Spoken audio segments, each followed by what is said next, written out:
Bienvenidos a la Masterclass. Es un gusto estar con ustedes estudiando las Sagradas Escrituras. Acompáñanos durante este programa. El tema de hoy es el fin y la lluvia tardía, conceptos, momentos y dificultades. En la mesa de trabajo nos acompaña el pastor Argenil Vega, el pastor Kevin Mendoza y vía remota tenemos al profesor Mario Tapias. Para iniciar, vamos a comenzar con Mateo 24:6. Ustedes oirán hablar de guerras y rumores de guerras, pero no se angustien, porque es necesario que todo esto suceda, pero aún no será el fin. Hablar del fin siempre nos genera cierto temor, resquemor, cómo se darán esas cosas, cómo está mi preparación. Y hoy vamos a iniciar, pastor Argenil, conceptualizando el tiempo del fin.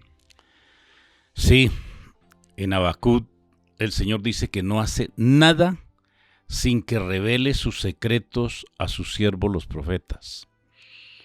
En la Biblia, a través de toda la Biblia, el Señor nos tiene bien orientados acerca de lo que va a acontecer, el tiempo del fin.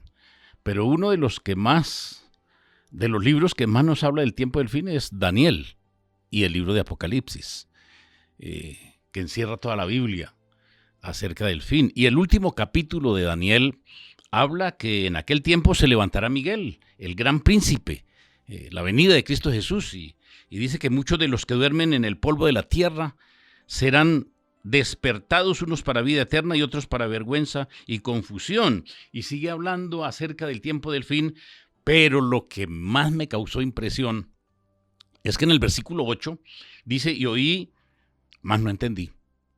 Daniel no entendió eso de tiempo y la mitad del tiempo, que ya lo vimos durante este estudio. ¿Cuál será el fin de estas cosas?, se pregunta él. Yo no entiendo. Él respondió, anda, Daniel, pues estas palabras están cerradas y selladas hasta el tiempo del fin. Muchos serán limpios y emblanquecidos y purificados. Los impíos procederán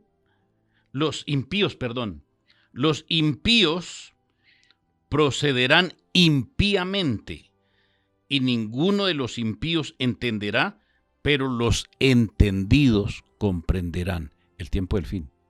Increíble esto. El Señor dejó bien claro. Y desde el tiempo que se ha quitado el continuo sacrificio hasta la abominación desoladora, habrá 1290 días. Y bienaventurado el que espere y llegue a 1335 días. Y ya la palabra profética hemos hablado de el día por año. ¿Qué significa esos días? Esta es la última parte de la gran profecía de las 2300 tardes y mañanas. Bienaventurado el que espere hasta ahí. ¿Por qué? Porque en Apocalipsis 14:13 dice, bienaventurado el que llegue a esta fecha. ¿Por qué? Porque comienza el tiempo del fin y a predicarse la segunda venida de nuestro Señor Jesucristo. El tiempo del fin, 1844 en adelante, el gran despertar religioso, todo lo que hemos venido diciendo, ya se cumplió. Y estamos viviendo el final del tiempo del fin. Cristo pronto vendrá. Pastor Kevin, ¿por qué hablar del fin nos da tanto miedo? Bueno, cuando Jesús desplegó el mapa profético de Mateo capítulo 24, estaba respondiendo a una pregunta de los discípulos. La pregunta de ¿cuándo?, ¿no? ¿Cuándo? Si uno revisa en Lucas capítulo 17, esa misma pregunta que los discípulos le hicieron a Jesús, se la habían hecho los fariseos antes a Jesús. ¿Cuándo? ¿Cuándo? Entonces el Señor despliega un mapa profético y lo que le dice en el primer capítulo de Mateo 24 es, venga, no estén asustados, porque desde que yo estoy aquí con ustedes en el monte, hasta que venga en mi reino, siempre van a haber guerras, siempre van a haber terremotos, siempre van a haber pestes. O sea, eso no es una señal, eso es algo que va a estar constantemente en toda la historia. Y sucede que a veces predicadores han malinterpretado la Biblia y han creado un amarillismo, un alarmismo, un sensacionalismo, y a veces parecen más noticieros que predicaciones realmente de la palabra de Dios, y por eso la gente empezó a relacionar el fin de los tiempos con miedo. Pero para nosotros el fin de los tiempos debería y debe significar esperanza, porque nos vamos a encontrar con aquel que amamos, porque este mundo de dolor, de heridas, de sufrimiento, de pecado llegará a su fin. Y a lo único que hay que tenerle miedo es a soltarse de la mano de Dios. Voy a repetir eso. A lo único a lo que hay que tenerle miedo es a soltarse de la mano de Dios en la historia o en este tiempo final. Es a lo único que debemos temer. Bueno, me gustaría mencionar que sobre el fin, como dicen nuestros compañeros, que es muy importante lo que han aportado hasta el momento, yo quisiera irme al tema histórico. Cuando los apóstoles en ese momento le hacen la pregunta a Jesús, sus discípulos, ¿qué señales habrá del fin? Eventualmente hay que tratar de entenderlos desde su contexto histórico. Ellos ni son presbiterianos, ni son adventistas, ni son católicos, ni son cristianos 2000 años después de los eventos. Son judíos históricamente entendidos como paleocristianos del primer siglo de la era cristiana. Así que ellos entienden el fin desde una perspectiva totalmente diferente. De hecho, probablemente lo que dijo Jesús ni siquiera lo comprendieron a cabalidad. El fin para ellos, en su contexto, llegó el 30 de agosto del año 70 a manos de Tito. Para ellos el solo hecho de profanar el templo y que perdieran su idiosincrasia, su cultura, su liturgia, su religión, era el fin del mundo. Y el asedio de más de 3-4 años que tuvieron fue realmente el fin del mundo. A ellos se les acaba el mundo en ese sentido. En ese contexto geográfico, geopolítico que tiene 2000 años de distancia para nuestra interpretación teológica. Cuando miramos un poco más el texto donde Jesús da señales, pues eventualmente Jesús pareciera que está abriendo el panorama, como nos dice el pastor Kevin, un calendario profético, una idea de fechas, donde lo que se trata de mencionar es cómo aproximarse a algo que es mucho más grande a lo que cultural e idiosincráticamente, están atrapados, como los seres humanos que estamos atrapados en el contexto. Para cuando llega el año 70, es espantoso para ellos, pero vienen unas señales que son bastante particulares. Sol, luna, estrellas, que no necesariamente son circundantes a ese evento del año 70. Así que, en la interpretación cristiana clásica que se ha tenido durante muchos siglos, se asume que esas señales tienen que ver con los momentos finales de la humanidad y lo que sobre todo se llama el rompimiento del sexto sello desde la perspectiva interpretativa adventista.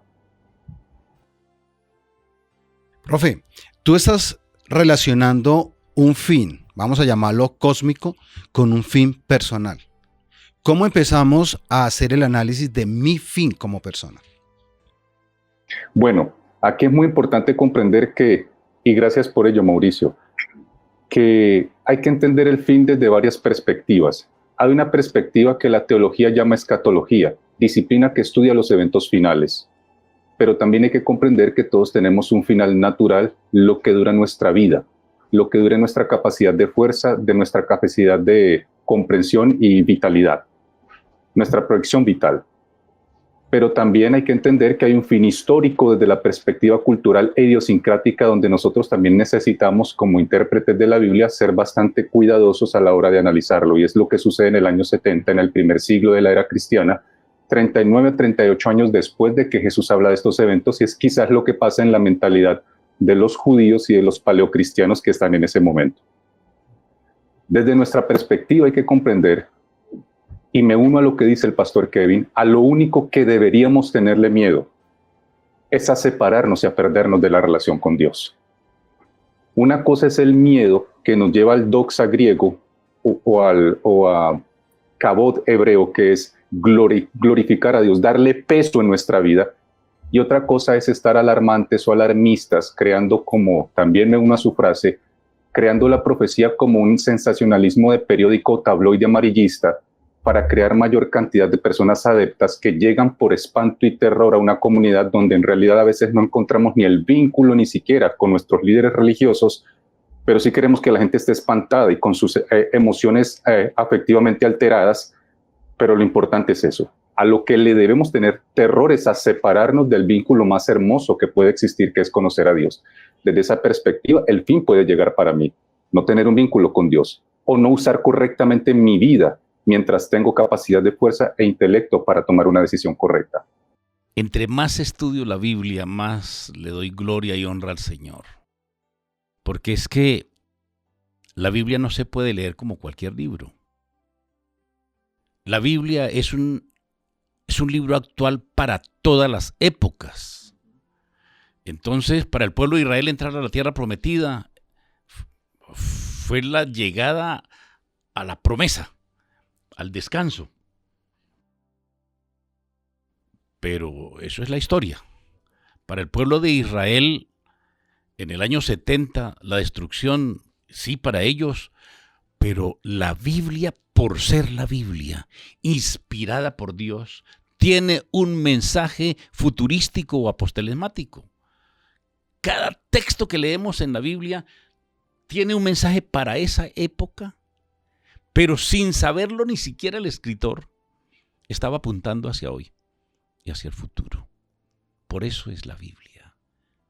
Porque la Biblia es un libro actual, y si no estaríamos leyendo un libro histórico, un libro viejo. Y yo no leería para mi salud una enciclopedia médica vieja, antigua, porque ya está pasada de moda. ¿Por qué la Biblia no pasa de moda?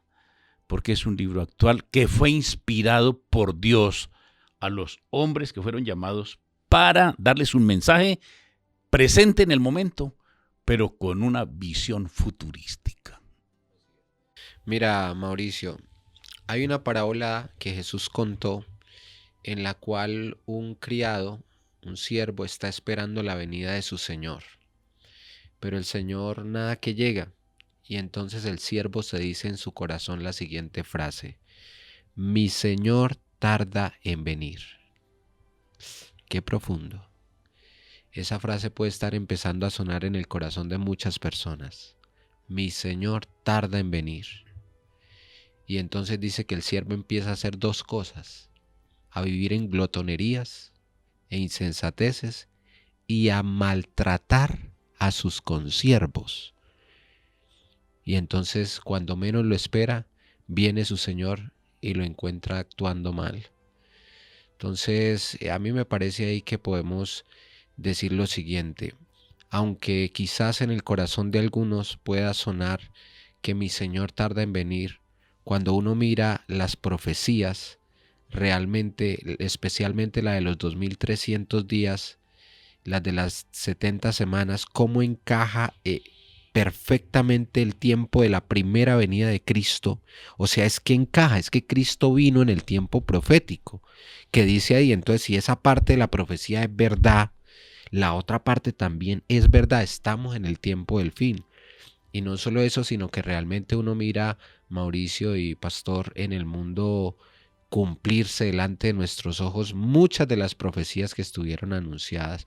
Entonces, realmente, aunque sí hay que pensar en el tiempo del fin personal, que es una realidad, mantengamos en perspectiva las dos cosas, porque realmente en el calendario profético sí se ha cumplido el periodo establecido por el profeta Daniel. Ahora, una cosa más es que esto debe llenarnos de emoción, porque va a ser derramada la lluvia tardía, la plenitud del Espíritu Santo. Y hermano, lo que va a pasar va a ser espectacular, va a ser hermoso, va a ser bello. En Mateo 24 los discípulos empiezan con la pregunta: ¿cuándo? ¿Cuándo? ¿Cuándo serán estas cosas? Y Jesús les dice: oiréis de guerra, rumores. Bueno, pero no se asusten, dice en el versículo 6, esto no es el fin. Y sin embargo, por allá más adelante dice: y será, en el versículo 14, y será predicado el evangelio del reino a todo el mundo por testimonio, a todas las naciones, y entonces vendrá el fin. Es decir, la lluvia tardía es la señal del fin de los tiempos, es una señal en el fin de los tiempos clarísima. Esto que pasa aquí en Mateo 24 casi que está calcado con lo que pasa en Hechos 1. Porque en Hechos 1 otra vez Jesús se encuentra con los discípulos, otra vez los discípulos le preguntan ¿cuándo? Es ahora cuando restaurarás el reino de Israel, y el Señor les dice, no les toca a ustedes saber los tiempos, pero recibiréis poder cuando haya venido sobre vosotros el Espíritu Santo. Los discípulos querían una fecha, y en lugar de darles una fecha, Jesús les dio una tarea: ser testigos del reino. Y ese mismo mensaje aplica para nosotros hoy. La fecha está en el tiempo del Señor, pero para nosotros es un privilegio no solo esperar la venida del Señor, sino ser una señal de la venida del Señor al predicar por testimonio al mundo su evangelio. Solo los que hayan fortalecido su mente con las verdades de la Biblia podrán resistir en el último gran conflicto. Toda alma ha de pasar por la prueba decisiva. ¿Obedeceré a Dios antes que a los hombres? Profe Mario, ¿cómo prepararnos para los últimos tiempos? Bueno, mi apreciado Mauricio, tal y como usted muy atinadamente lo ha leído de las Escrituras, o más bien este texto que es inspirado en las Escrituras, asumo que es de la escritora Elena White, lo más importante que nosotros deberíamos hacer es aproximarnos al texto bíblico para que sea el que nos brinde a nosotros tanto las directrices como la tranquilidad psicoemocional y espiritual que necesitamos. Todos los seres humanos somos equívocos y cometemos errores de diferentes tamaños, colores, sabores y texturas. Ninguno de nosotros somos dignos ante los ojos de Dios realmente, pero es la gracia y su misericordia la que opera para salvarnos y nos dejó un libro, las Sagradas Escrituras. Y aquí en este libro hermoso de las Sagradas Escrituras nos deja un mensaje muy interesante, un mensaje aleccionador, un mensaje de motivación de un padre que ama a sus criaturas.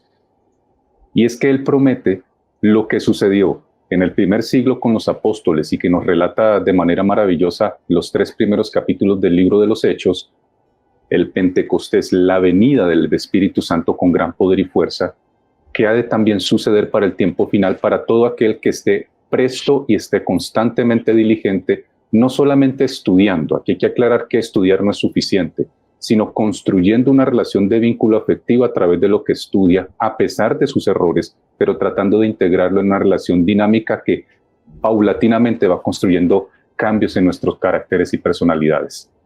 Y es el concepto de la lluvia temprana y la lluvia tardía. Esa lluvia temprana y esa lluvia tardía, la primera que tiene que ver con preparar el terreno para la siembra, y el último que tiene que ver con la cosecha. Estar preparados para esos 2 eventos. No me quiero adelantar o hacer un spoiler porque yo sé que ya viene un momentito para que hablemos con ello, pero es lo que quisiera mencionar. Hay una promesa específica de un Dios que hace apertura de la mente humana para que comprendamos mucho mejor su mensaje y nos relacionemos mucho más fuertemente con él. Bueno, usted nos dio la entrada a la pregunta del oyente que está alrededor del tema. Escuchemos. Mi nombre es Liz Bertel, los saludo desde la hermosa ciudad de Montería.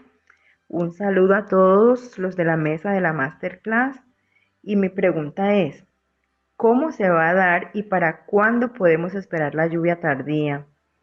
Espero me ayuden con la respuesta y muchas gracias y bendiciones. Le agradecemos a Lidis por su pregunta y que ha planteado el tema. ¿Cómo se va a dar y para cuándo podemos esperar la lluvia tardía? Sí, en relación a la preparación, creo que las dos están conectadas. Para la preparación para la lluvia tardía, yo diría lo siguiente, y la preparación para el fin de los tiempos. Hay personas que creen que la preparación consiste en aprender técnicas de sobrevivencia o técnicas de cultivos y cosas así.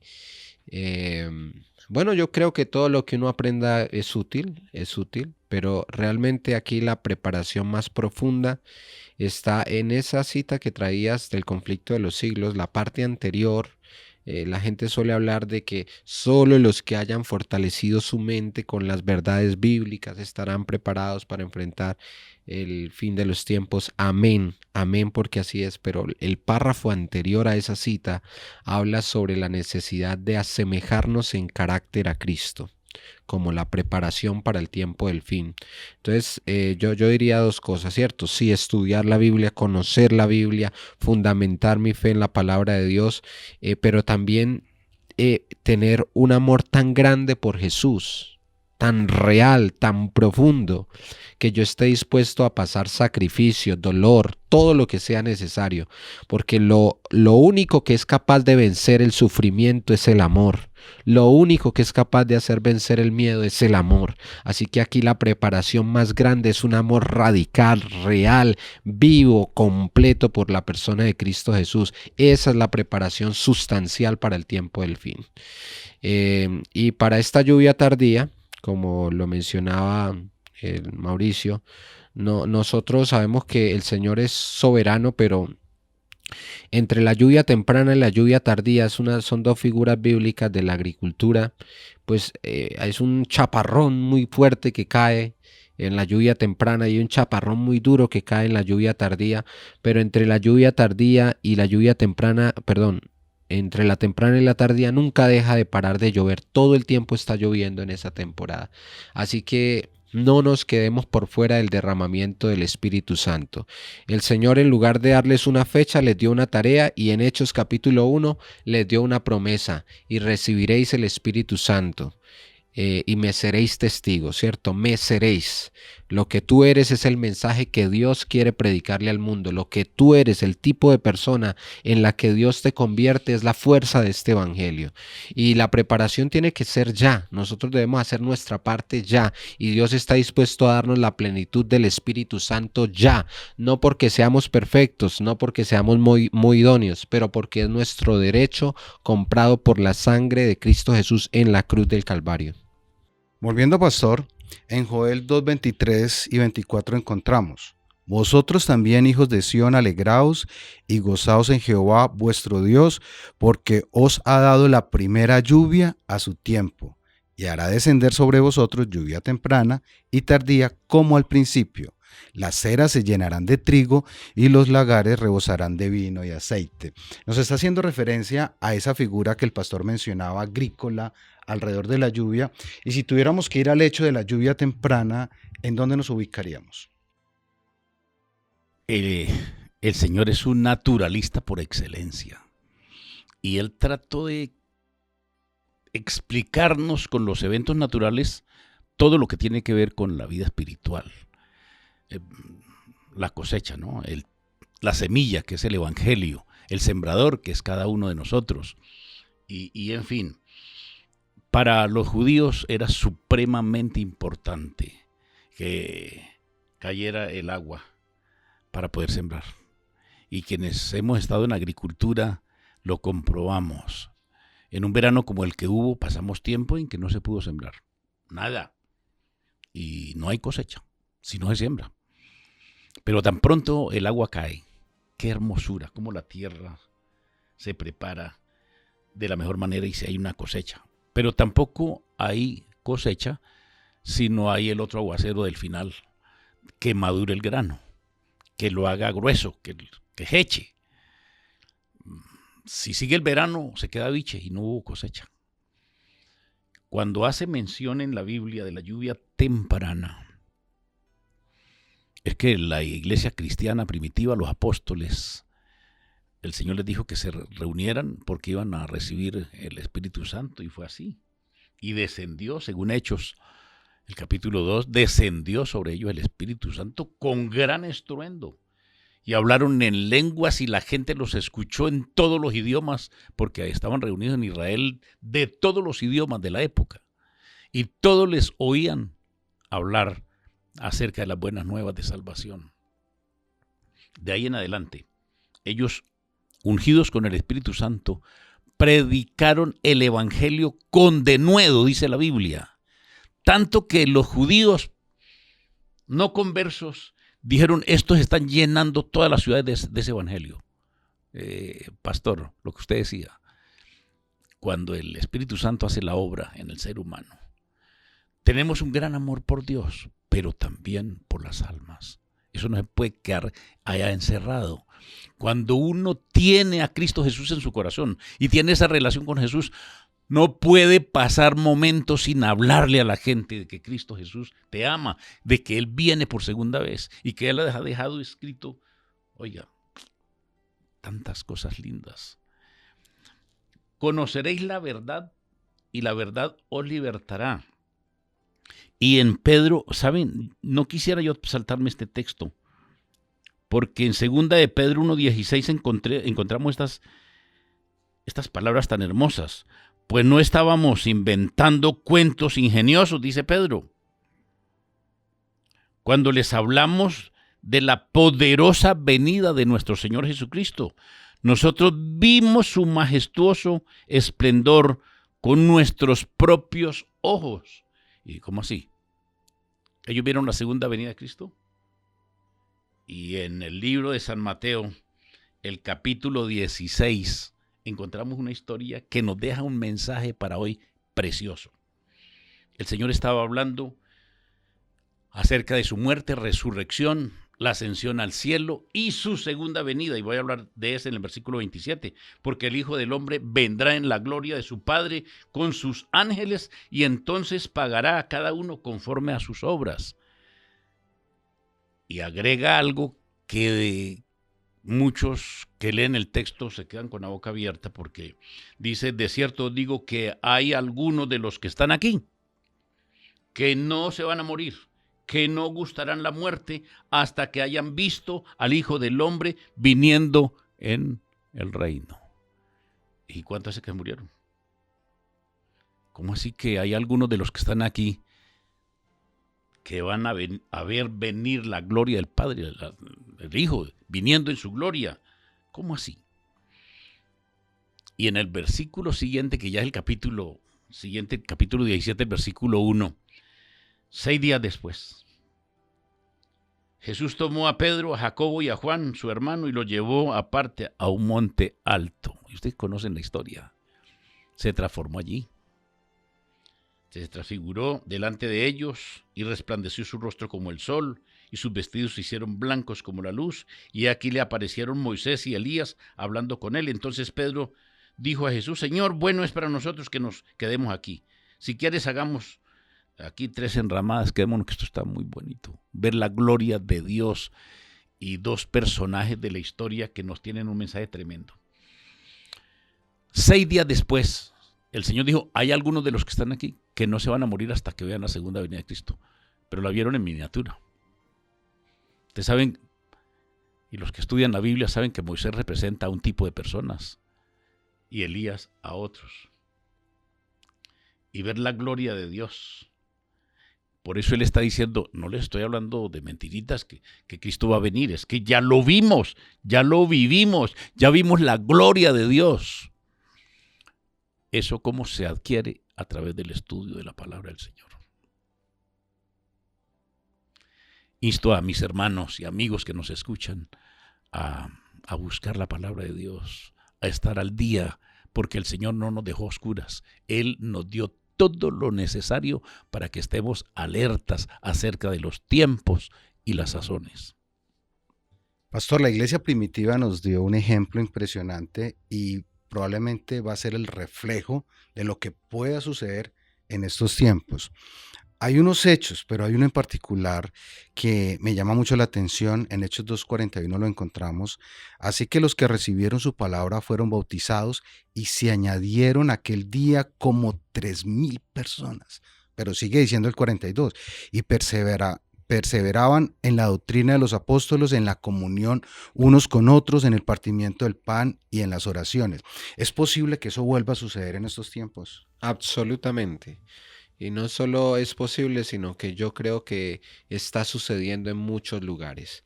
No es la regla general, pero en los lugares donde se está abriendo obra, en la ventana 1040, nos llegan a menudo testimonios sobrenaturales de la intervención de Dios para salvar almas. Y no solo por allá, sino también en otros lugares del mundo. Yo creo que sí es posible en todo lugar donde se busque al Señor con el corazón.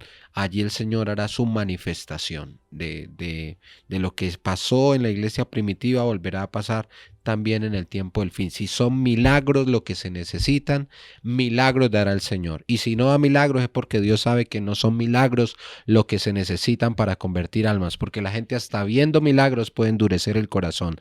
Los milagros pueden tener un efecto de corto plazo y de impresión. Como una vez escuchaba un debate de un ateo, ahora que está de moda tanto la secularización, con un cristiano, y entonces le decía al ateo: vea, pues si Dios existe, que se me aparezca y ya, yo lo miro y creo, no necesito más. Y entonces el cristiano le contestó: ¿usted está seguro de eso?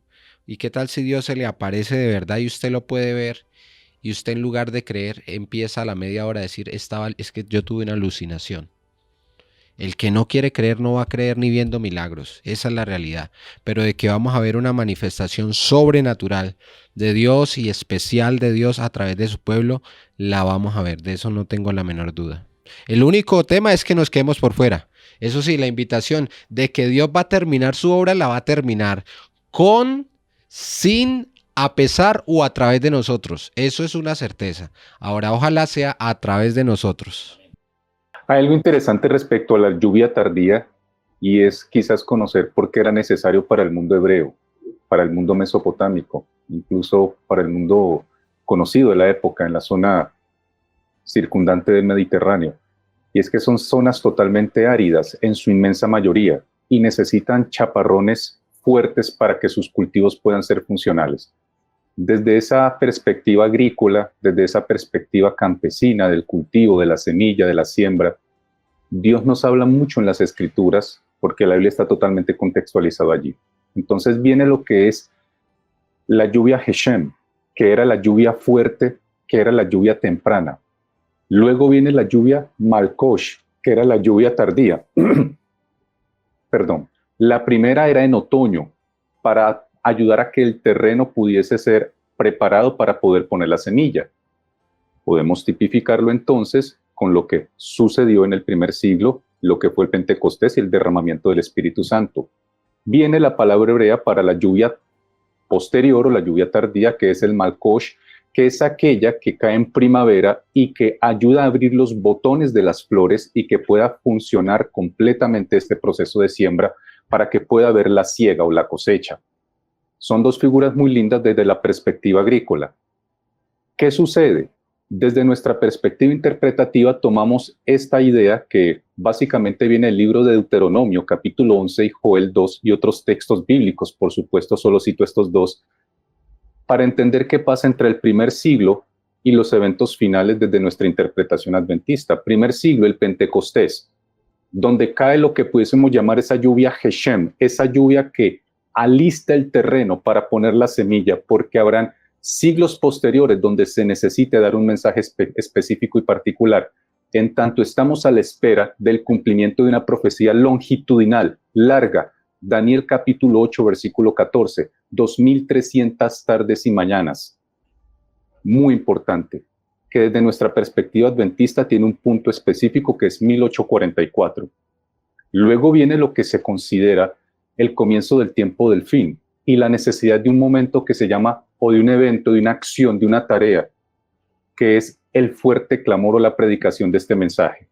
Entonces lo pudiésemos equiparar con el Malkosh hebreo, que es esa lluvia tardía, donde viene ese poder torrencial de Dios para llenar de fuerza, de vigor, de sabiduría, de acompañamiento espiritual a quienes han de predicar este mensaje extraordinario para el tiempo final. Ya han establecido dos elementos muy importantes y es: estamos en el tiempo del fin y es mi disposición personal la que me va a permitir participar de ese gran pregón. Vamos a relacionar dos textos muy conocidos. En Efesios 4:30 encontramos: y no entristezcáis al Espíritu Santo de Dios, con el cual fuisteis sellados para el día de la redención. Entonces ya sabemos que parte de lo que nos concierne es abrir el corazón y permitir la influencia del Espíritu Santo. Lo vamos a cruzar con Mateo 24:14. Y será predicado este evangelio del reino en todo el mundo para testimonio a todas las naciones, y entonces vendrá el fin.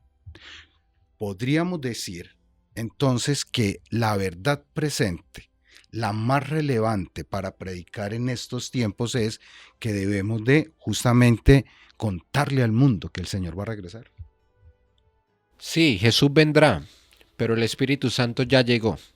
Y esa es nuestra esperanza en este momento, y ese es nuestro ánimo, y la plenitud del Espíritu Santo es nuestra fuerza. Entonces, en este momento nosotros debemos ser conscientes de esta realidad. No podemos estar afanados por la venida del Señor si antes no hemos recibido el Espíritu Santo. Hoy es el momento para ser llenos del Espíritu Santo, y llenos del Espíritu Santo participar de esta obra hermosa de contagiar el Evangelio.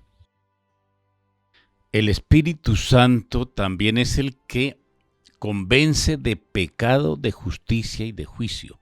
Cuando yo miro el derramamiento del Espíritu Santo en la lluvia temprana y la lluvia tardía y lo relaciono con el pueblo de Israel y con la iglesia cristiana primitiva y lo que va a suceder al fin del tiempo con la iglesia, lo estoy haciendo en el conglomerado, pero no estamos hablando de la forma personal. Y el Espíritu Santo debe trabajar en forma personal en cada uno de nosotros. Tú y yo hemos tenido la lluvia temprana. Nadie se puede acercar a Dios sin el llamado del Espíritu Santo. Es el Espíritu Santo el que convence de pecado, de justicia y de juicio. Él es el que llama al arrepentimiento. Él es el que te hace entender las Escrituras. Y cuando tú estudias las Escrituras y entiendes el Evangelio, las buenas nuevas, entonces el Espíritu Santo lo lleva a que se bautice. Y ahí estuvo en la lluvia temprana, cuando aceptas a Jesús como Salvador personal. Y la lluvia tardía en el individuo, individualmente, pues compañeros y amigos, escudriñad las Escrituras, porque a vosotros parece que en ellas tenéis la vida eterna y ellas son las que dan testimonio de mí. El escudriñar las Escrituras constantemente, el amar a Dios, como lo decía Pastor, de todo corazón, hace que la lluvia tardía esté actuando en la vida individual de cada persona. Y entonces el Evangelio será predicado porque tengo la bendición y la unción del Espíritu Santo. No le tengo miedo. Puedo ser amenazado de muerte. No le tengo miedo si me amenazan porque no hago lo que las leyes dicen. No, en forma individual estoy hablando. Entonces, la lluvia temprana y tardía también se da en cada uno de nosotros.